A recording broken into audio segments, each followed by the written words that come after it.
Please, sir, just 2 more bites? The Riverside Grill, Manhattan, 7:45 p.m., elite clientele, white tablecloths, crystal chandeliers, Jasmine Williams, black waitress, $9/hour, kneels beside booth 7, spoon raised to 7-year-old Lily's lips. The blind girl can't see her plate. Her mother, Fiona Brooks, Billionaire CEO, hasn't looked up from her tablet in 20 minutes. Wade yanks Jasmine upright. You're paid to serve, not play nanny. She needs help. She needs her mother. You?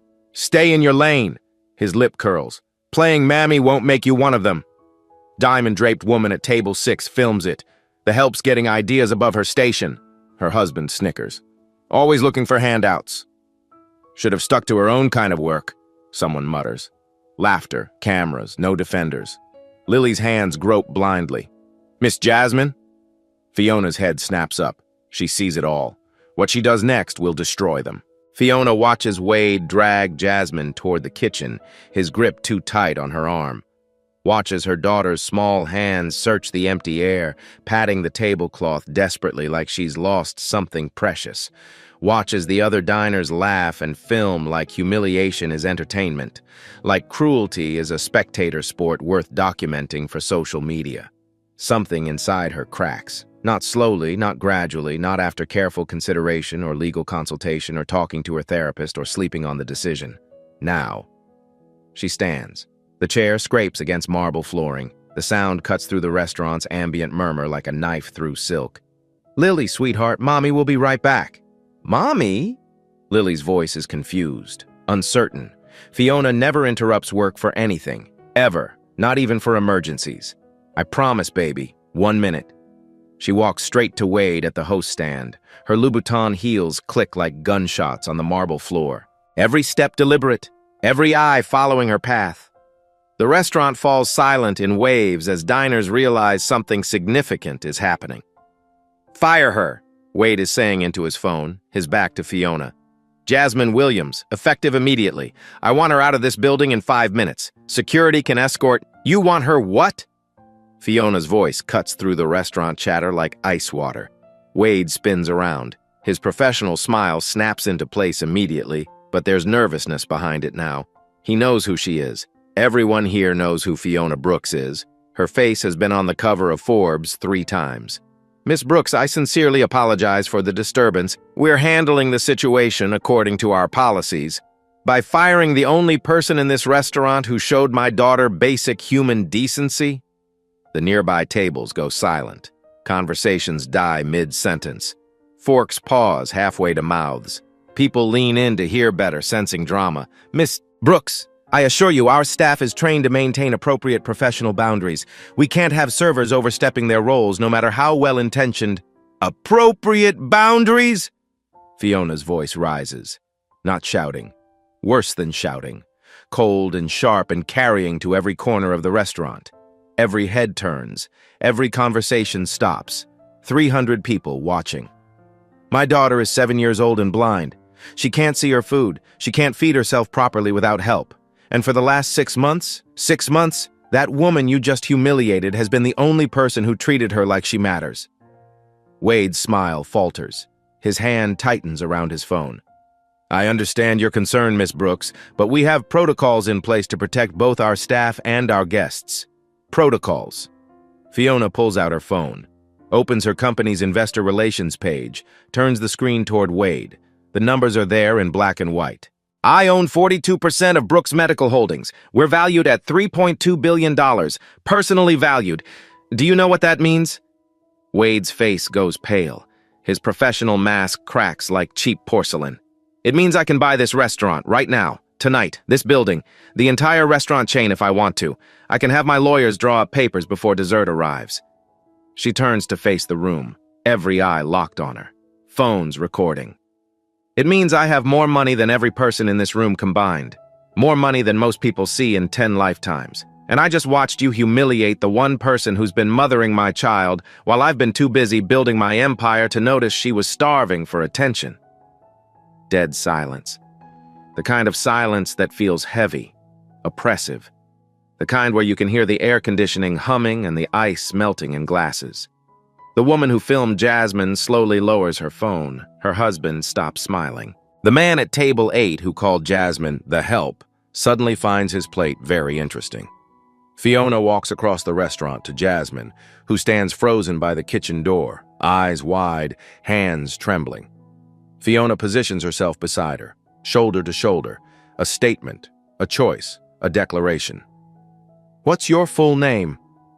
Jasmine Williams, ma'am." Her voice barely audible. "You have a master's degree, don't you? I saw it listed on your name tag months ago. Columbia University, special education with a focus on visual impairment." Jasmine blinks, surprised Fiona noticed. Surprised Fiona remembers. Surprised Fiona ever looked at her as anything more than staff. "Yes, ma'am." "And you're working here for $9 an hour?" "Yes, ma'am." "Why?" Fiona's voice is gentle now. Not interrogating, genuinely asking, actually wanting to know. Jasmine's voice is barely a whisper. Years of practiced smallness, of making herself invisible to survive in spaces that don't want her. "I lost my teaching license 2 years ago. A parent, a wealthy parent, complained that I was too attached to their blind son. I just wanted to help him learn Braille, advanced Braille, so he could read faster, be more independent, but they said I was overstepping boundaries, making him too dependent on me. The school fired me to avoid a lawsuit. Nobody would hire me after that. I was blacklisted from education, so I ended up here." Fiona's jaw tightens. She recognizes this story. She sat in boardrooms with parents exactly like that, has made decisions exactly like that, chosen money over humanity, protection over compassion, the bottom line over the right thing. She turns back to the room, to the people filming, to Wade, whose phone hangs limp in his hand, to the diamond-draped woman, to every person who watched and laughed and did nothing. "I want everyone in this restaurant to hear what I'm about to say." She pulls out her phone, opens her voice recorder app. The red dot appears. Recording. Everyone sees it. "My name is Fiona Brooks. I am the CEO and majority shareholder of Brooks Medical Holdings, a medical technology company valued at $3.2 billion, and as of this moment," she checks her watch, "8:17 p.m., Tuesday, November 11th, I am resigning from my position, effective immediately." Gasps ripple through the restaurant like a wave. Silverware clatters against plates. Someone drops a glass. It shatters. No one moves to clean it up. Wade's mouth falls open. "Miss Brooks, you can't possibly—" "I'm not finished." Her voice is steady, cold, absolute. The voice that's closed billion-dollar deals and stared down hostile boards and fired executives who thought they were untouchable. "For 4 years, I've told myself I was working for my daughter's future, building something, creating opportunities, securing her life so she'd never want for anything. But the truth is, I was hiding. From grief, from guilt, from the fact that my husband died in a car accident 4 years ago and left me with a blind 3-year-old, and I didn't know how to be enough for her." Jasmine's eyes widen. She didn't know this part. Nobody did. Fiona never talked about her husband, never mentioned him in interviews or profiles. "So I hired nannies, 4 different nannies in 4 years because none of them could handle Lily's needs the way I needed them to. Therapists, specialists, the best money could buy. I threw money at the problem. And I told myself that was love, that providing was the same as being present." Fiona's voice cracks. "But my daughter doesn't remember my face. She can't see it. She'll never see it. And I realized tonight, watching that woman kneel beside my child and turn dinner into a story, watching her show more patience in 5 minutes than I've shown in 5 months, that Lily doesn't even remember my voice. Because I'm never there. I'm always somewhere else, always building, always working, always absent." Someone in the back of the restaurant starts crying quietly. "This woman," Fiona gestures to Jasmine, "makes $9 an hour. She has a master's degree from one of the best universities in the world, and she lost everything because she loves someone else's child too much, while I'm losing my child because I haven't loved her enough." The restaurant is dead silent. Even the kitchen staff has stopped moving, watching through the service window. Fiona turns to Jasmine. "I'm offering you a job, not as my employee, as my teacher." "Miss Brooks," Jasmine's voice breaks, $200,000 a year. You teach me how to be present with my daughter. How to mother her the way you've been doing for free at this restaurant twice a week for 6 months. How to see her the way you see her. And in exchange, I'm setting up a foundation in your name. $500 million initial endowment. To help working parents who can't afford to be present. To support teachers who get fired for caring too much. To change the system that punishes love and rewards neglect. Jasmine is crying now, full tears streaming down her face. I don't know what to say. Say yes. Say you'll help me learn how to be the mother my daughter deserves. Yes. Yes, Miss Brooks. Yes. Fiona turns back to the room one final time. And as for the rest of you, everyone who filmed this woman being humiliated, everyone who laughed, everyone who stood by and watched, you're going to see this video everywhere, because I'm posting it right now. She hits share on her phone, uploads the voice recording to Twitter, LinkedIn, Instagram, Facebook, TikTok, every platform she has. No filter, no PR team, no legal review, no crisis management consultant, just raw truth. The post starts with, I just quit my $3.2 billion company because I watched a $9/hour waitress be a better mother to my daughter than I've been in 4 years. Within seconds, her assistant is calling, then her lawyer, then her CFO, then board members, one after another, her phone lighting up like a Christmas tree. She ignores them all, silences her phone, puts it in her purse. She walks back to booth 7, to Lily. Mommy? Lily's voice is small, scared, confused. I'm here, baby, and I'm not leaving. Not tonight, not ever again. But your work, you're my work now, you're all that matters. She sits down, picks up Lily's fork, and for the first time in 4 years, maybe the first time ever, she feeds her daughter dinner herself, slowly, patiently, with stories about broccoli forests and cheese rivers and mashed potato mountains the way she's heard Jasmine do it a dozen times. Here comes the broccoli tree, baby. Can you hear it rustling in the wind? Lily giggles, actually giggles, a sound Fiona realizes she hasn't heard in months. The entire restaurant watches in stunned silence. By the time they leave, Fiona carrying Lily, who's fallen asleep against her shoulder, Fiona's phone has 10,000 notifications. #Billionaire resigns is trending #1 worldwide, but Fiona doesn't look at her phone. She's too busy holding her daughter. The next morning, Fiona's penthouse, Tribeca, 6 a.m. Fiona wakes to sunlight streaming through floor-to-ceiling windows overlooking the Hudson River. Manhattan sprawls below, a kingdom she's conquered brick by brick, deal by deal. Her phone, 248 missed calls, 32 voicemails, 1,847 text messages. Her assistant, her lawyer, her CFO, board members, investors, the press, everyone wants answers. She ignores them all. Instead, she goes to the kitchen, makes breakfast herself, something she hasn't done in 4 years. Scrambled eggs, slightly runny the way Lily likes them. Toast with the crust cut off, orange juice in the special cup with the rubber grip. Mommy? Lily appears in the doorway, her seeing-eye dog Daisy guiding her. You're still here. The surprise in her voice breaks Fiona's heart into pieces. I told you I would be. But you always leave for work before I wake up. The nanny makes breakfast. Not anymore, sweetheart. From now on, I make breakfast every morning. They eat together. Fiona describes everything. The eggs, fluffy, yellow like sunshine. The toast, golden brown, crunchy outside, soft inside. Lily reaches across the table, finds Fiona's hand, holds on like she's afraid to let go. Fiona's phone buzzes continuously on the counter. She walks over, turns it completely off. Mommy, your phone doesn't matter anymore. You matter. Only you. At 9 a.m., someone pounds on the door, hard, urgent, angry. Fiona checks the security camera. Her lawyer, Daniel. Her CFO, Marcus. 3 board members. She opens the door.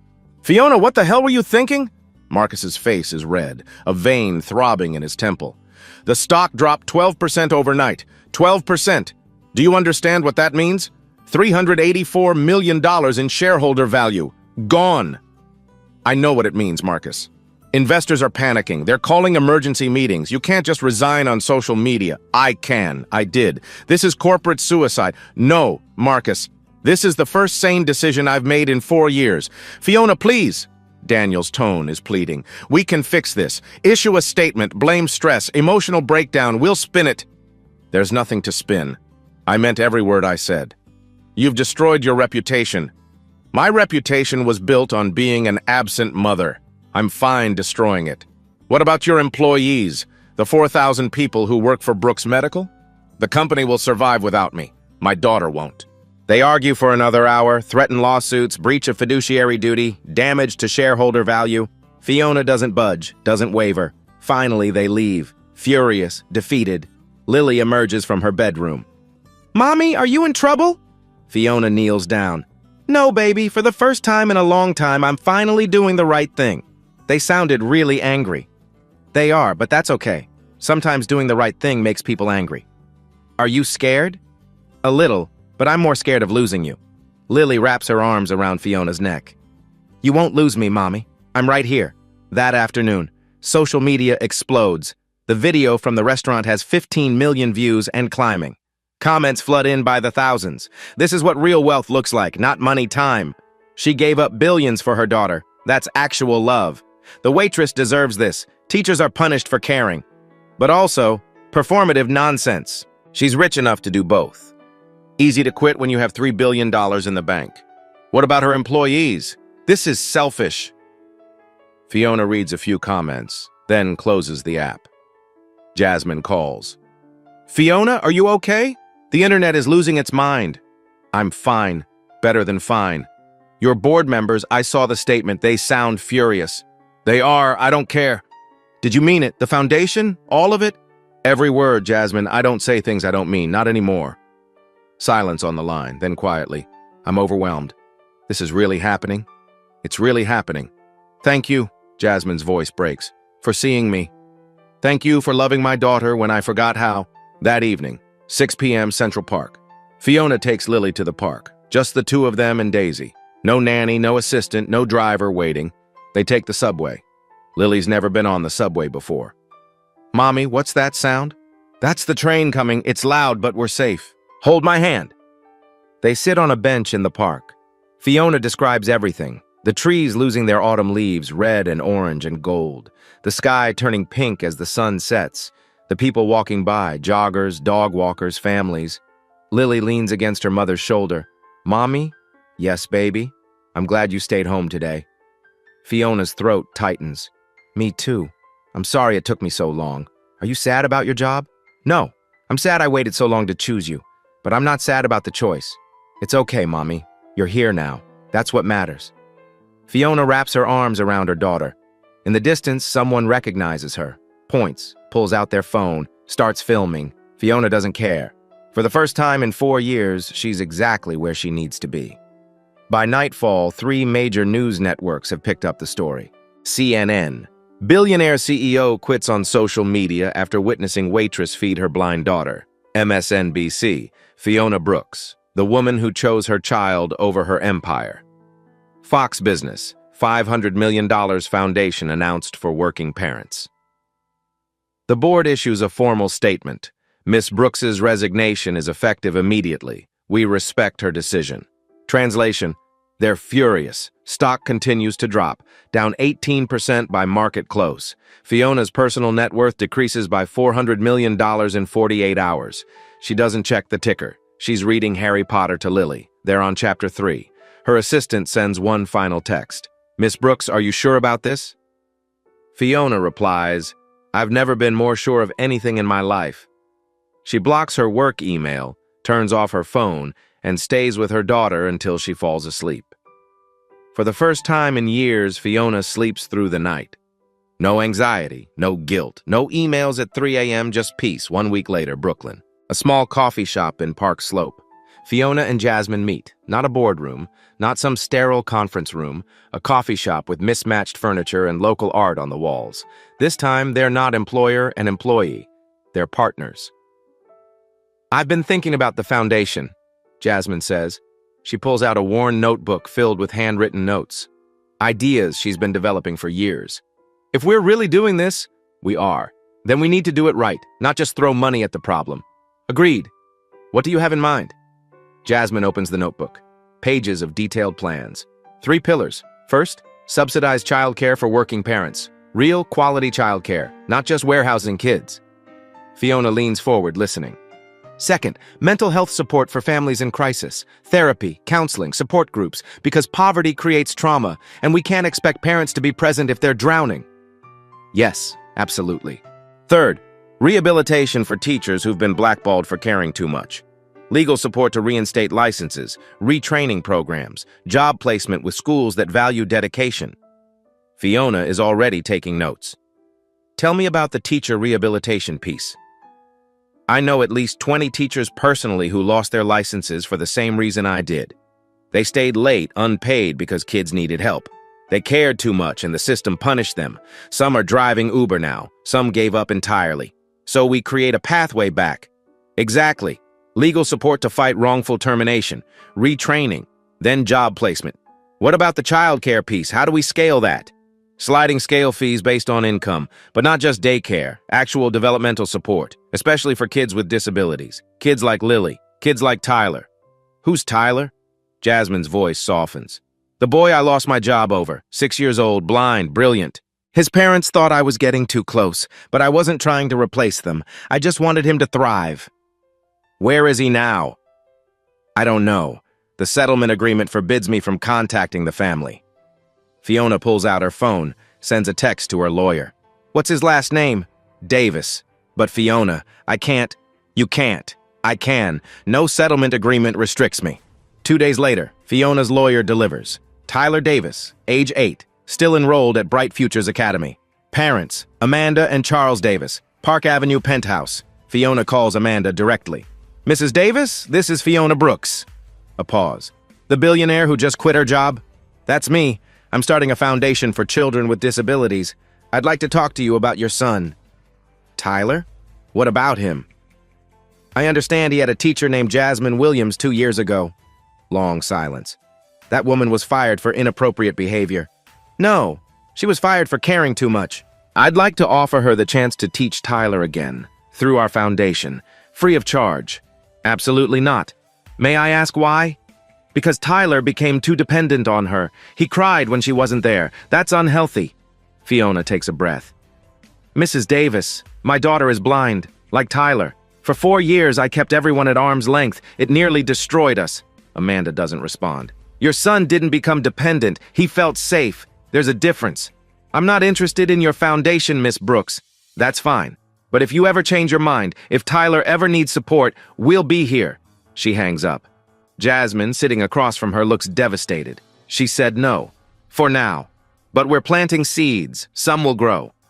And if they don't, then we help the ones who will let us. Jasmine nods slowly. Okay, let's build this. They shake hands. The Fiona and Lily Foundation officially launches 3 weeks later. Press conference at a community center in Brooklyn. Folding chairs instead of theater seating. Within the first month, they receive 4,000 applications from families needing support. The need is staggering, overwhelming. Jasmine hires a staff of 20, social workers, educators, counselors, people who've been marginalized themselves. They open offices in Brooklyn, not Manhattan, accessible by subway, close to the people they serve. And slowly, steadily, they start changing lives. 2 months after the viral video. November turns to January. Fiona and Lily's new routine has become second nature. 7 a.m. Breakfast together. No phones allowed. Just conversation. Lily talks about her dreams. Fiona listens. 8 a.m. Fiona walks Lily to school. Every single day. They take the same route so Lily learns the landmarks. We're passing the bakery now. Can you smell the bread? Creating a mental map. 3 p.m. Fiona picks Lily up. They stop at the park on the way home. Every day, no matter the weather. 6 p.m. Dinner together. Fiona cooks. She's getting better, learning recipes, making mistakes, and laughing about them. Sometimes Jasmine joins. 8 p.m. Bedtime. Fiona reads to Lily. They're on the 5th Harry Potter book now. Lily is obsessed. Fiona stays until she falls asleep. Every night. It's simple. Almost boring compared to board meetings and international conference calls, and it's the best thing Fiona's ever done. Lily changes, not overnight, but gradually, like a flower opening slowly to the sun. She smiles more, talks more, initiates conversations instead of waiting to be spoken to, reaches for Fiona without hesitation, makes jokes, shares her day. One evening in January, 3 months after the restaurant incident, Lily says something that breaks Fiona's heart and heals it at the same time. They're sitting on the couch. Fiona is braiding Lily's hair, something she's learning from YouTube tutorials. Mommy? Yes, baby? I used to think you didn't love me. Fiona's hands still in Lily's hair, her breath catches. Lily, I thought maybe I was too hard, because I can't see, because I need more help than other kids, and you were always working, always on your phone, always somewhere else. So I thought maybe you didn't want to be with me. Maybe you wished you had a different daughter, one who could see. Tears stream down Fiona's face. She can't stop them. Oh, sweetheart, I'm so sorry. I love you more than anything in this world, more than any company, more than any amount of money. I was scared and sad, and I didn't know how to be a good mom for you after Daddy died. Are you scared now? A little. Every day I'm a little scared I'll mess this up, but I'm trying. I'm really trying. I know. Lily reaches up, touches Fiona's face, traces her features with small fingers, the way blind people learn to see. I can tell. You feel different now. Different how? Before, when you touched me, it felt like you were somewhere else. Like you were touching me but thinking about other things. Now when you touch me, it feels like you're really here. Like I'm the only thing you're thinking about. Fiona pulls her daughter close, holds her tight. You are. You're the only thing that matters. Promise you won't go away again? I promise I'm not going anywhere.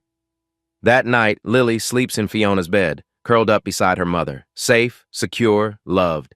Fiona watches her daughter sleep and thinks, I almost lost this. I almost chose everything else over these moments. She falls asleep with Lily's hand in hers, at Lily's school, parent-teacher conference. February. Lily's teacher, Ms. Chen, a kind woman who specializes in teaching blind students, smiles warmly when Fiona arrives. Miss Brooks, thank you for coming. I have to say, Lily has made remarkable progress this semester. Really? Fiona sits forward. She comes to every meeting now, takes notes, asks questions. Remarkable. Her emotional regulation has improved dramatically. She used to shut down when frustrated, just go silent and refuse to engage. Now she asks for help. She advocates for herself. She's becoming a different child. That's wonderful. Her social skills have improved too. She's making friends, real friendships. She invited 3 classmates to your home for a play date last week? Yes, that was the first time she's ever asked to have friends over. Miss Chen smiles. And her academic performance is excellent. She's reading 2 grade levels above her age in Braille. Her math skills are exceptional. But more than that, Miss Chen pauses. She's confident now. She used to move through the world like she was apologizing for existing. Now she takes up space. She participates. She raises her hand. She's proud of herself. What changed? Fiona asks, even though she knows the answer.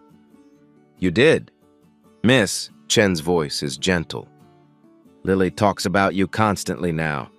My mommy walked me to school. My mommy made pancakes. My mommy read me 3 chapters last night. She's so proud of you. And children who feel proud of their parents feel proud of themselves. Fiona's eyes well up. I'm proud of her. She knows, and that's made all the difference. Miss Brooks, I've been teaching for 20 years. I've seen a lot of family situations, and I can tell you, it's never too late to change. What you're doing, it matters. Keep doing it. That evening, the Riverside Grill.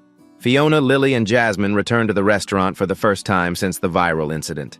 New management. Wade was fired. Most of the old staff is gone. They sit in a different booth, by the window. Lily grins. Mommy, tell me about the food. Fiona describes each dish, the colors, the textures, the way the sauce drizzles across the plate like a river. Lily giggles. You sound like Miss Jasmine. I learned from the best. Jasmine, sitting across from them, smiles. You're doing great, Fiona. I'm trying. No, you're succeeding. Look at her. Really look at her. Fiona does, sees her daughter smiling, relaxed, happy, sees the confidence Miss Chen talked about, sees the child she almost lost. Fiona feeds Lily dinner, slowly, patiently, with stories and laughter. One woman approaches, hesitant, mid-30s, tired eyes. Miss Brooks, I'm sorry to interrupt. I just wanted to say thank you. For what? I'm Maria, single mom, 3 kids. I work 2 jobs. I've been drowning for years. Your foundation, the childcare subsidy, it's changing my life. I can actually breathe now. Fiona stands. What's your name again? Maria. Maria Santos. Maria, you don't have to thank me. You're doing the hardest job in the world. I'm just trying to make it a little easier. Well, it's working, so thank you. Maria leaves. Lily reaches for Fiona's hand. Mommy, you're helping people! I'm trying, baby. Like Miss Jasmine helped me? Yes, like that. I'm proud of you, Mommy. Fiona's throat tightens. Thank you, sweetheart. Jasmine raises her glass of water. To second chances. Fiona clinks her glass against it. To showing up. Lily joins in with her juice cup. To my mommy. They drink. And for the first time in years, Fiona feels like she's exactly where she belongs. Not in a boardroom, not closing a deal, but here, with her daughter, building a life worth living. The money will still be there tomorrow, but Lily won't be 7 forever, and Fiona refuses to miss another moment, 4 months after the resignation. March. The foundation is thriving. 8,000 families served across 12 states, 23 staff members, programs expanding faster than expected, but the criticism is relentless. Business magazines call Fiona's decision irresponsible. Forbes. Billionaire abandons company, shareholders left in crisis. Wall Street Journal. When CEOs put personal life over fiduciary duty. Her former board members give interviews. Richard, the board chair, tells CNBC, Fiona Brooks was brilliant, visionary, but she let emotion override logic. Her shareholders lost millions because she couldn't separate personal problems from professional responsibility.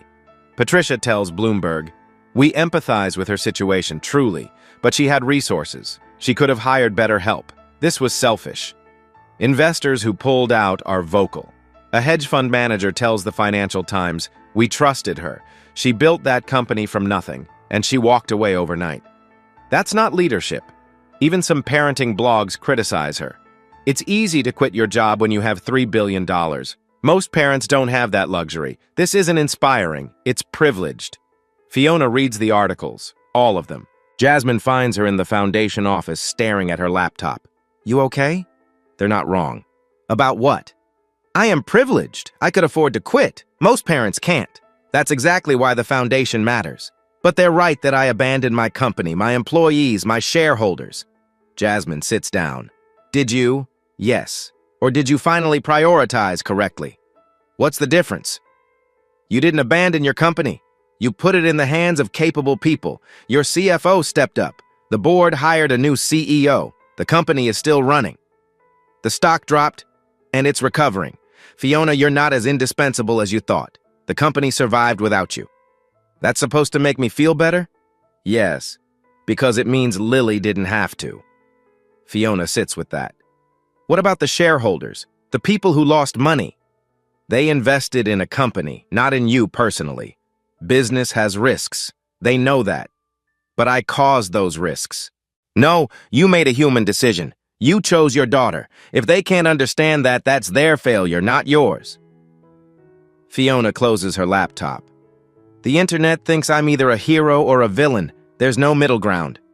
That's the internet. In real life, you're just a mom trying to do better. Is it enough?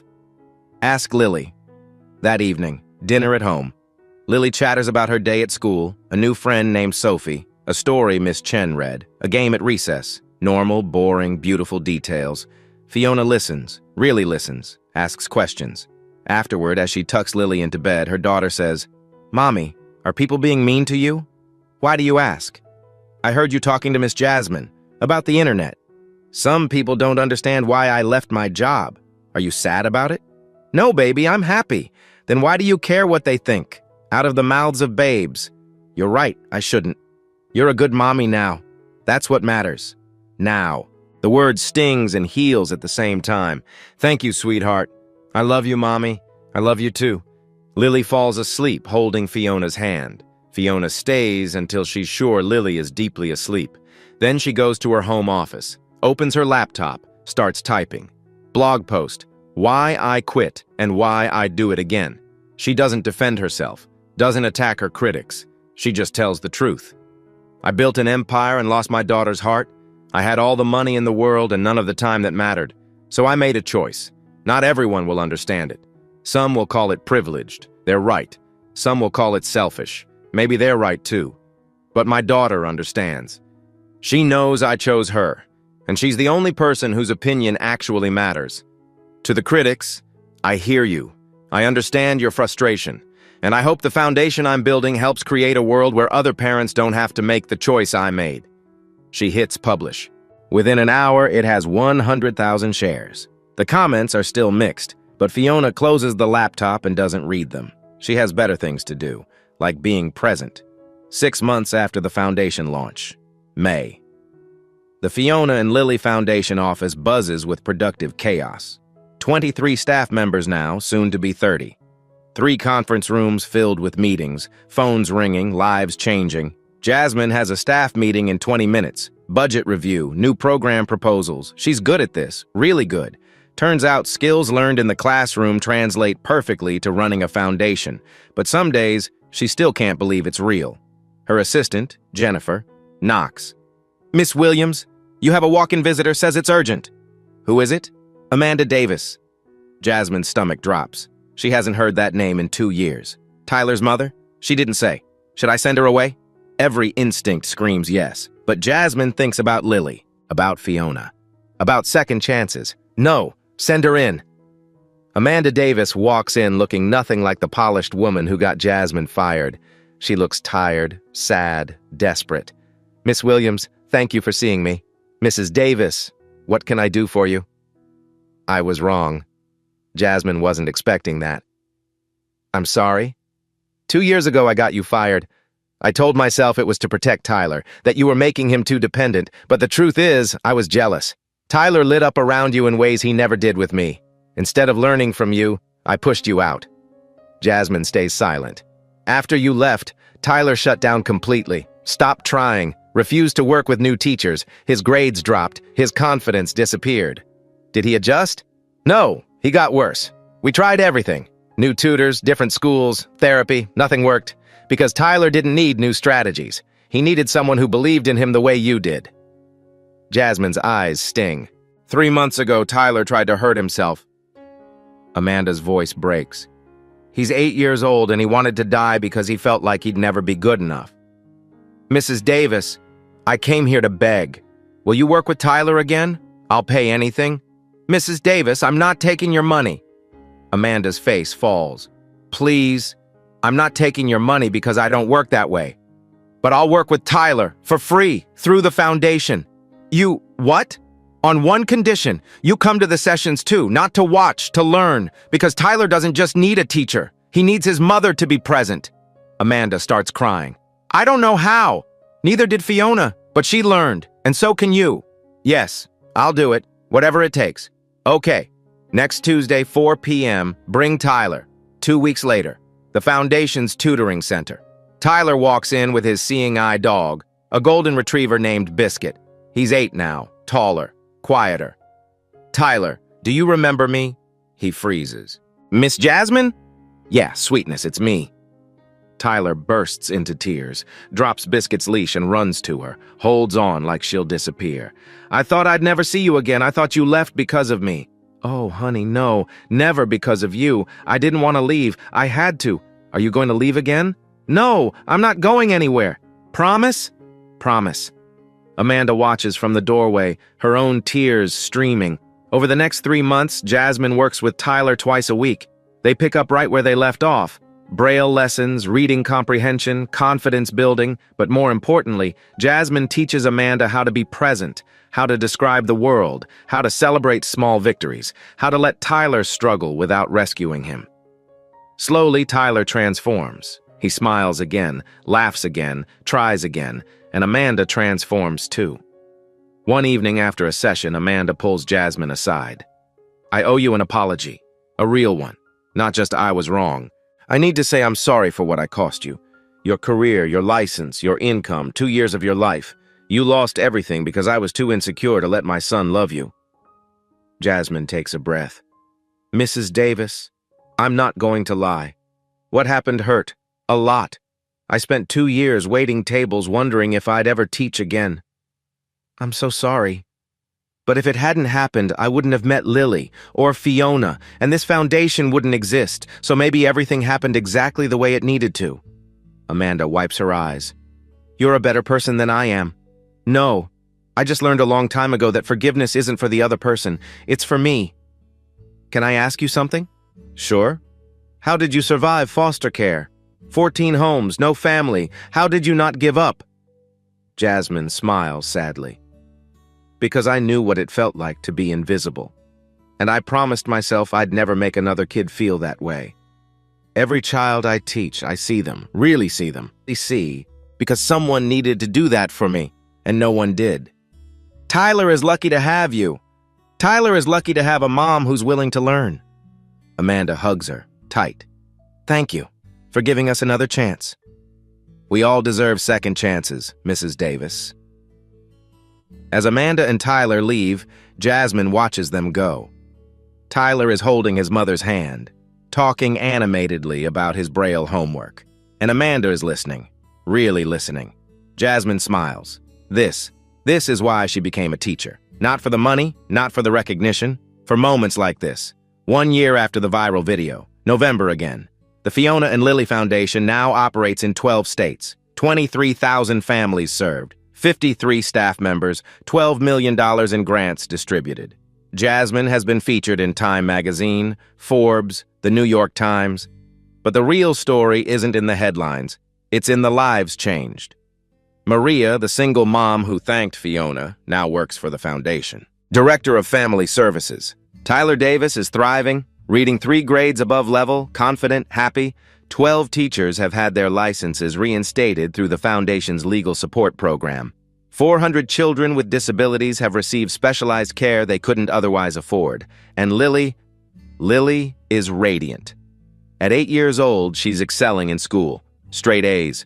2 grade levels ahead in reading. Captain of her school's goalball team. She has friends, real friends, sleepovers, inside jokes, a best friend named Sophie. She has hobbies, learning piano, taking creative writing classes, obsessed with Percy Jackson audiobooks. She has dreams, wants to be a writer someday, or maybe a teacher like Miss Jasmine. And she has her mother. Fiona's life is unrecognizable from a year ago. She wakes up at 7 a.m., makes breakfast, walks Lily to school, rain or shine. She consults part-time for medical nonprofits, advises on FDA approval processes. On her terms, a few hours a week. The rest of her time is Lily's and hers. She started painting again, something she loved in college and abandoned for her career. She's still terrible at it, but Lily doesn't care. Tell me about the painting, Mommy. It's a sunset. Orange and pink and purple all mixed together. Like the sky? Exactly like the sky. I wish I could see it. You can, baby, just in a different way. Fiona takes Lily's hand, guides it across the canvas. The smooth parts are the sky, the bumpy parts are the trees. Lily's face lights up. I can see it now. These moments, simple, quiet, ordinary, are everything. Brooks Medical Holdings, meanwhile, has recovered. New CEO, Dr. Patricia Hendricks. New direction. Stock back to pre-resignation levels. Up 23%, actually. The board sends Fiona a polite letter acknowledging her contributions and inviting her to the annual shareholder meeting. Translation, they're doing fine without her, and that's okay. Better than okay, it means she was right. The company didn't need her, Lily did. Anniversary event, the Plaza Hotel. The foundation is hosting its first annual gala. 500 attendees, donors, families served, press. Fiona stands backstage, nervous. Jasmine finds her. You ready? I've given 1,000 speeches. This feels different. Why? Because before I was selling, this is real. Jasmine squeezes her hand. You've got this. The lights dim. Jasmine walks on stage to thunderous applause. She talks about the foundation, the families served, the lives changed. Then she introduces Fiona.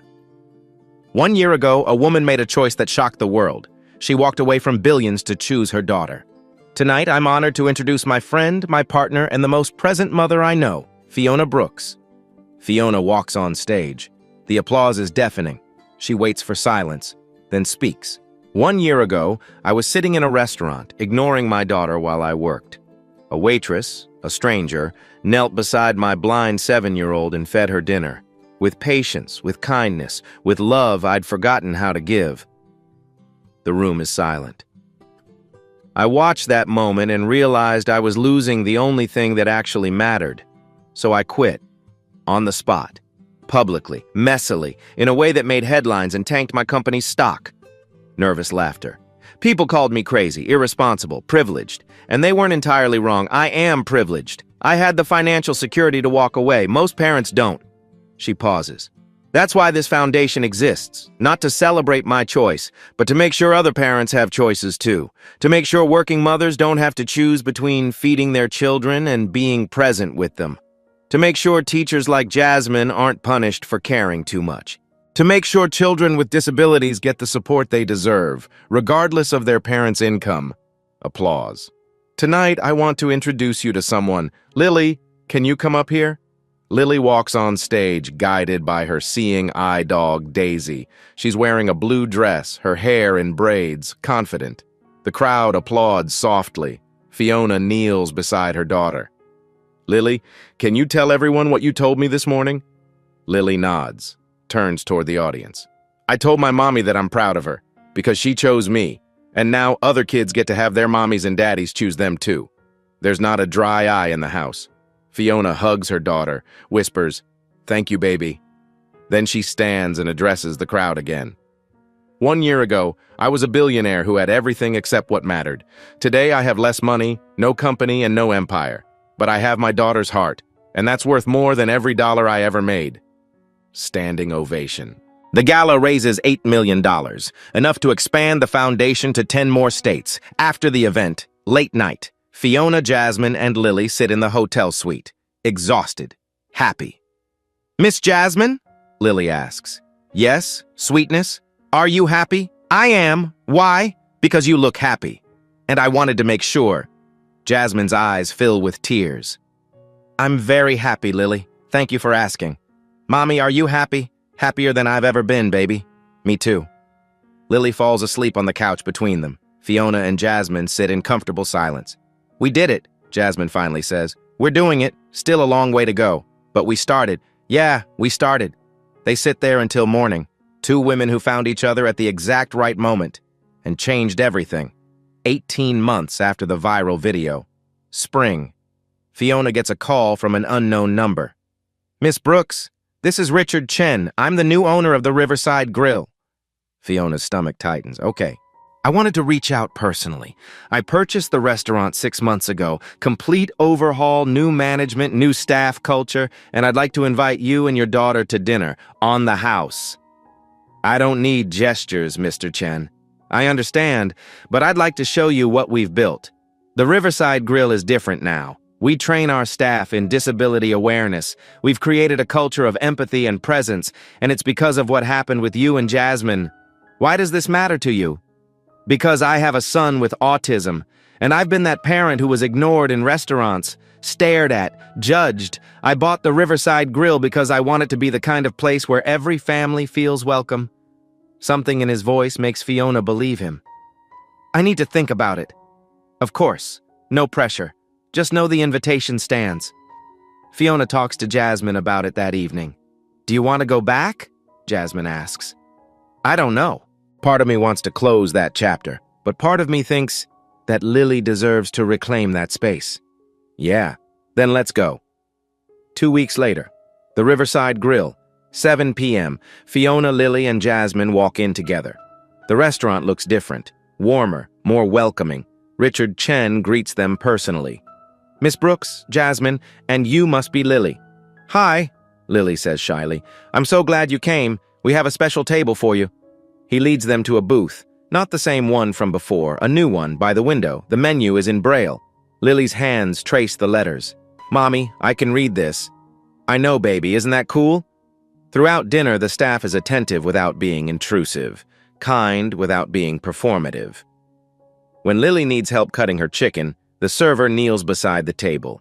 Hi, Lily, my name's Marcus. Would you like me to cut that for you? Yes, please. Cool. I'm going to cut it into small pieces. Is that okay? Yes. Marcus cuts the chicken, describes what he's doing, then steps back. You're all set.